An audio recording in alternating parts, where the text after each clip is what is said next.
Want to save money on dredging? So one way to save money on dredging is to install an influence screen. Some lagoons have them, some are manual, some are the more fancier sort of mechanical self-cleaning screens.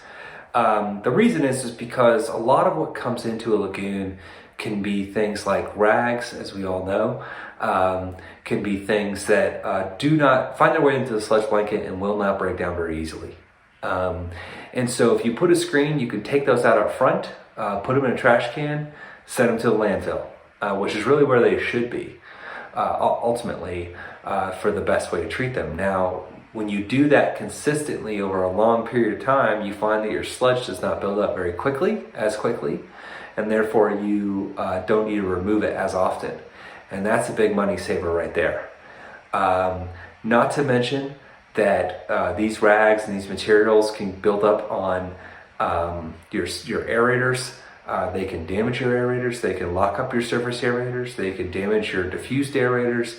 They're just a complete all-around nightmare that you don't want in your lagoon. So if you can take it out up front, that is 100% the best way to take it out. And finally, those rags and those materials that you can screen out of your system also have BOD in them. And when you take those out, what you find is that maybe a third of your BOD has gone down going into the lagoon, and the better treatment you'll get, and the possibility is that you could turn down your aeration system because you're not treating as much BOD, which will help the screen pay for itself.